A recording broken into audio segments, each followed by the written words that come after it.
Caitlin?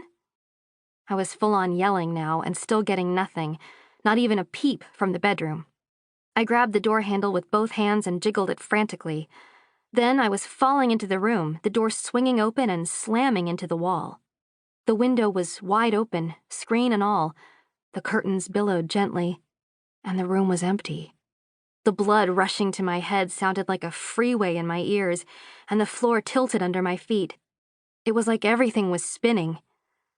I stumbled to the window and stuck my head outside, and froze when I saw Caitlin standing on the roof of the porch. At the edge, 1 story up over the paved driveway. She was clutching her blankie, tears running down her face.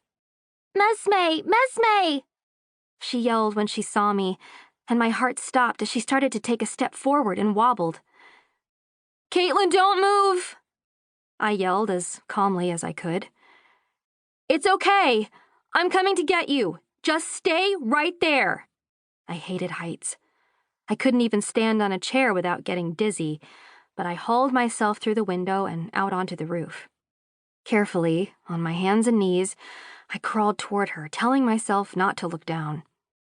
The rough shingles scraped my palms and the tops of my boots, and I could feel the sweat dripping from my pits and rolling down the inside of my arms. I crawled until I was right next to her, then shifted onto my butt and pulled her into my lap.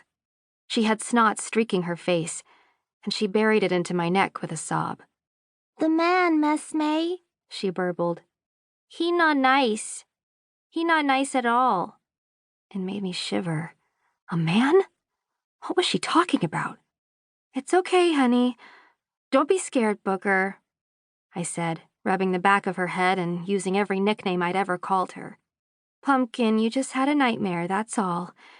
It's over now, Turtle." I scooted us back toward the window, straining to see or hear any sign of someone else. All I heard was the rustling of dry leaves as a gust of wind swept by. Caitlin wouldn't let me put her down, so I climbed back in through the window with her in my arms, then held her as I peered out again and looked up and down the street. It was empty. I slammed the window shut and locked it, then steeled myself to look in the closet. Nothing but broken toys and dirty laundry. Caitlin blubbered into my shoulder, and I rubbed her back and softly rocked side to side, hoping she couldn't feel how badly I was shaking. The nightlight had faded into a warm orange, and I walked over and sat down on her bed. "What happened, sweetie?" I asked, barely able to get the words out. My brain was screaming at me to call the cops, but my body wasn't reaching for my phone. My hands kept stroking Caitlin's hair, and my butt was staying right where it was planted. "Not nice," she said again, still talking about the man. "What did he look like?" I pressed. "He got fountain hair and marker eyes." Great, what the hell did that mean? "What color was his fountain hair?" I asked. "Sunshine." "Okay," I said, rocking her back and forth. "What kind of clothes did he have on?" She sniffed. "Ruffles. Pretty and sparkly." "Okay, so a man with sunshine fountain hair and marker eyes in pretty sparkly clothes with ruffles."